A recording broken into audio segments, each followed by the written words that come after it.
चलिए आज की बातचीत एक ऐसे आइडिया से शुरू करते हैं जो सुनने में तो बहुत सिंपल लगता है पर है नहीं।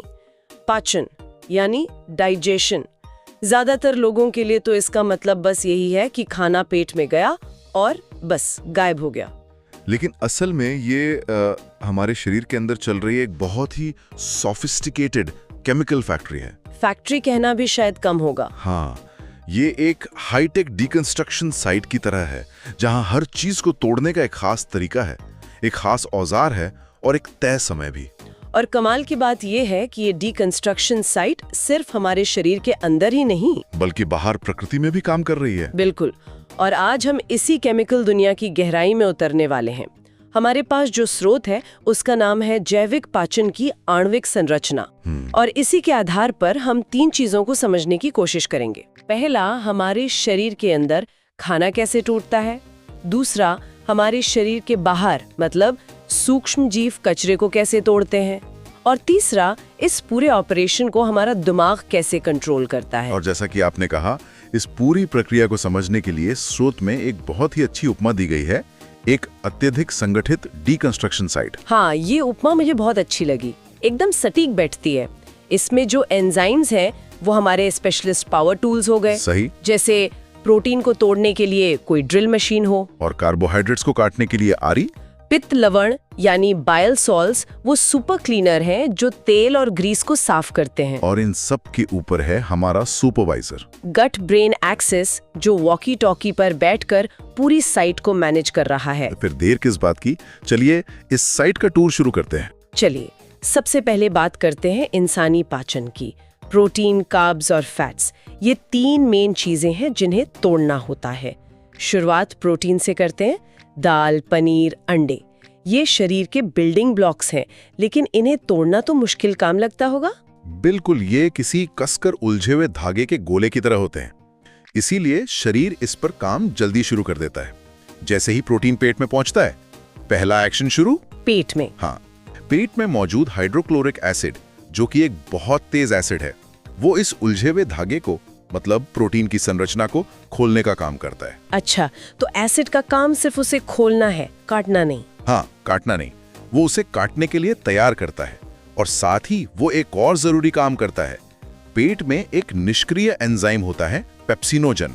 एसिड उसे जगाकर यूं कहिए कि एक्टिव पेप्सिन में बदल देता है। और ये पेप्सिन ही पहली कैंची है। बिल्कुल, ये पेप्सिन ही वो पहली कैंची है जो प्रोटीन की लंबी चेन को काटना शुरू करती है। लेकिन ये सिर्फ मतलब एक शुरुआत है। तो पेट का काम सिर्फ तैयारी करना हुआ, असली काम कहीं और होता है। हाँ, पेट तो एक तरह का प्रिपरेशन जोन है। असली और ज्यादातर काम छोटी आंत यानी स्मॉल इंटेस्टाइन में होता है। यहाँ पर पैनक्रियास से और भी ज्यादा शक्तिशाली टूल्स आते हैं। 1 मिनट, पैनक्रियास, वो तो सबने सुना है, लेकिन डाइजेशन में उसका रोल इतना बड़ा है। बहुत बड़ा। स्रोत के मुताबिक यहाँ से ट्रिप्सिन और काइमोट्रिप्सिन जैसे एंजाइम्स आते हैं। और ये क्या करते हैं? ये मिलकर लगभग 70% प्रोटीन को छोटे छोटे टुकड़ों में तोड़ देते हैं, जिन्हें ओलिगोपेप्टाइड्स कहते हैं। 70%? हाँ, पर काम अभी भी खत्म नहीं हुआ है। फाइनल टचअप बाकी है। और वो फाइनल टचअप कहाँ होता है? वो होता है आंतों की अंदरूनी दीवार पर। उसे ब्रश बॉर्डर कहते हैं। Brush border? हाँ, उसकी सतह पर लाखों छोटे छोटे ब्रश जैसे रेशे होते हैं। और यहीं पर आखिरी दौर के स्पेशलिस्ट एंजाइम तैनात होते हैं, जो इन टुकड़ों को उनके सबसे छोटे रूप अमीनो एसिड में तोड़ देते हैं। बस इसी रूप में शरीर उन्हें सोखकर इस्तेमाल कर सकता है। समझ गई। तो प्रोटीन का मामला तो सुलझ गया। अब आते हैं कार्बोहाइड्रेट्स पर। रोटी, चावल, आलू। मुझे तो लगता था कि हर चीज पेट में ही जाके पचती है। नहीं, कार्ब्स की कहानी तो और भी पहले शुरू हो जाती है। पहले? मतलब?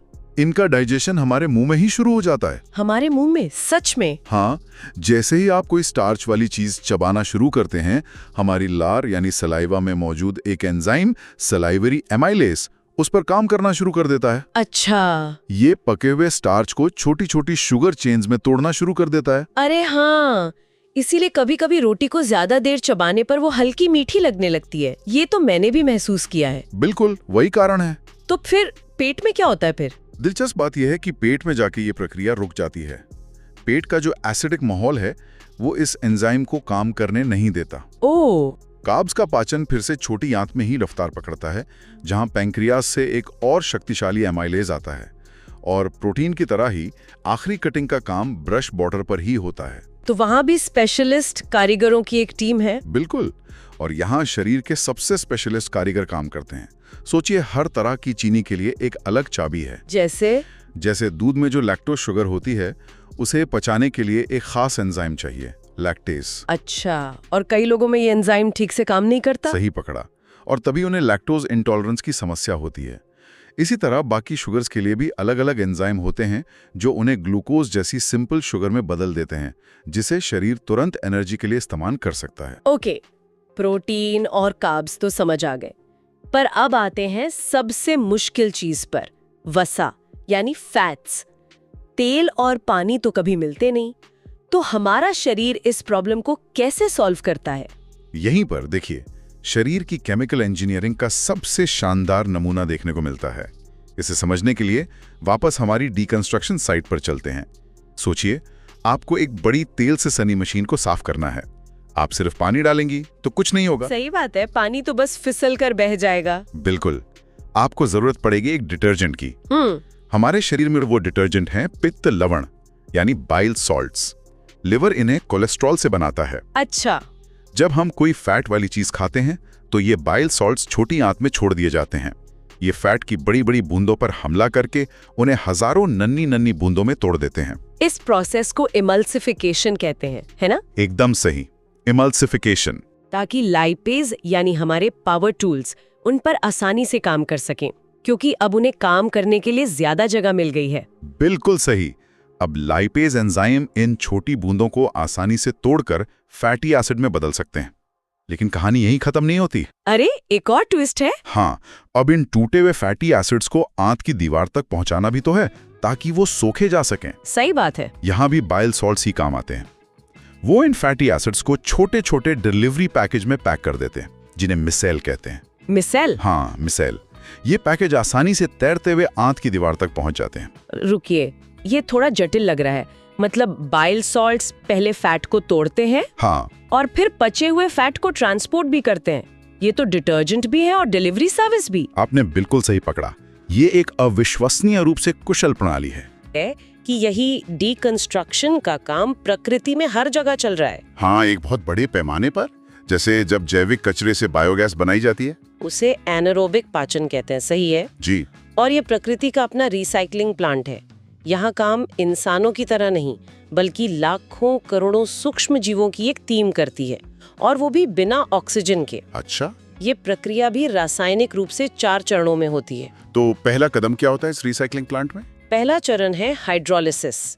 यहाँ एक तरह के बैक्टीरिया बाहरी एंजाइम छोड़ते हैं जो कचरे में मौजूद बड़े और कॉम्प्लेक्स मॉलिक्यूल्स, जैसे सेलुलोज, प्रोटीन, फैट्स, बिल्कुल, उन्हें छोटे और घुलनशील टुकड़ों में तोड़ देते हैं। ये एक तरह से बड़े सामान को छोटे संभालने लायक टुकड़ों में काटने जैसा है। और एक बार जब चीजें छोटे टुकड़ों में टूट गईं, फिर आता है दूसरा चरण, एसिडोजेनेसिस। स्रोत के मुताबिक ये सबसे तेज चरण है। इसमें दूसरे तरह के बैक्टीरिया इन छोटे टुकड़ों को खाते हैं और उन्हें कार्बनिक अम्लों में, मतलब ऑर्गेनिक एसिड्स में बदल देते हैं। इससे माहौल थोड़ा एसिडिक हो जाता है। अच्छा, तो अब हमारे पास एसिड्स हैं, इनका क्या होता है? अब आते हैं तीसरे चरण, एसिटोजेनेसिस पर। यहाँ एक और स्पेशलिस्ट टीम काम करती है। ये बैक्टीरिया पिछले चरण में बने एसिड्स को और भी सिंपल चीजों में तोड़ते हैं। किसमें? मुख्य रूप से एसिटिक एसिड, जो सिरके में होता है, हाइड्रोजन और कार्बन डाइऑक्साइड। ये मीथेन बनाने का कच्चा माल है। और फिर आता है फाइनल प्रोडक्ट, बायोगैस। बिल्कुल। चौथा और अंतिम चरण है मिथेनोजेनेसिस। यहाँ मिथेनोजन नाम के सूक्ष्म जीव आते हैं जो बहुत पुराने और अनोखे जीव हैं। वे पिछले चरण में बने एसिटिक एसिड और हाइड्रोजन को खाकर बायोगैस बनाते हैं, जो मुख्य रूप से मीथेन गैस होती है। वाह, ये पूरी प्रक्रिया एक बेहतरीन सिम्फनी की तरह है, जहाँ हर माइक्रोब की अपनी भूमिका है। सही कहा आपने। वो इस सब में कैसे शामिल होता है? यहीं पर कहानी सबसे ज्यादा दिलचस्प हो जाती है। ये कोई वन वे कम्युनिकेशन नहीं है कि दिमाग सिर्फ ऑर्डर दे रहा है। तो फिर? ये एक टू वे स्ट्रीट है, एक बाई डायरेक्शनल सिग्नलिंग। हमारी आंत और हमारा दिमाग लगातार एक दूसरे से रासायनिक भाषा में बात कर रहे हैं। रासायनिक भाषा में ये कैसे काम करता है? इसके कई रास्ते हैं। एक है माइक्रोबायोटा मेटाबोलाइट्स। ये क्या होते हैं? हमारी आंत में खरबू बैक्टीरिया हैं। जब हम फाइबर जैसी कोई चीज खाते हैं जिसे हमारा शरीर खुद नहीं पचा सकता, तो ये बैक्टीरिया उसे खाते हैं। इस प्रक्रिया में वे कुछ केमिकल बनाते हैं जिन्हें शॉर्ट चेन फैटी एसिड या SCFS कहते हैं। ये केमिकल खून में मिलकर हमारे दिमाग तक पहुंचते हैं। और स्रोत बताता है कि ये हार्मोन की तरह काम करते हैं और हमारे तनाव, मूड और याददाश्त पर सीधा असर डाल सकते हैं। एक मिनट, मतलब मेरी आंत में रहने वाले बैक्टीरिया तय कर सकते हैं कि मेरा मूड कैसा रहेगा? ये तो सुनने में साइंस फिक्शन जैसा लगता है। यह हकीकत है। और दूसरा रास्ता और भी सीधा है, न्यूरोट्रांसमीटर जैसे सेरोटोनिन और डोपामाइन। हाँ, वही जिन्हें हम फील गुड केमिकल कहते हैं। हम हमेशा सोचते हैं कि ये दिमाग में बनते हैं, लेकिन स्रोत में एक चौंकाने वाला तथ्य है। क्या? हमारे शरीर का 90% सेरोटोनिन, वही केमिकल जो हमारी खुशी और चिंता को कंट्रोल करता है, उसका 90% हिस्सा हमारी आंत में बनता है। 90%? ये तो मतलब जब हम कहते हैं कि पेट में कुछ गड़बड़ लग रही है या गट फीलिंग आ रही है, तो ये सिर्फ कहावत नहीं है। बिल्कुल नहीं। हमारा पेट सचमुच हमारे मूड को रासायनिक रूप से बना रहा है। वाव! ये एक सीधा कनेक्शन है। आंत में जो रासायनिक माहौल है वो सीधे तौर पर हमारे दिमाग के महसूस करने के तरीके को बदल सकता है।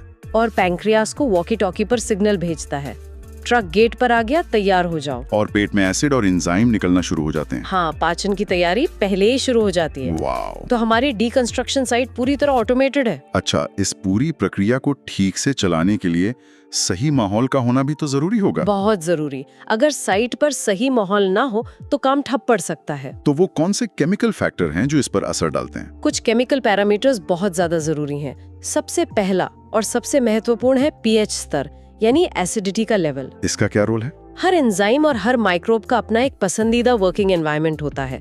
जैसे पेट में प्रोटीन पचाने वाला एंजाइम पेप्सिन। हाँ, वो सिर्फ बहुत ज्यादा एसिडिक माहौल, मतलब pH 4.5 से कम में ही काम करता है। और अगर माहौल बदल जाए तो वो काम नहीं करेगा।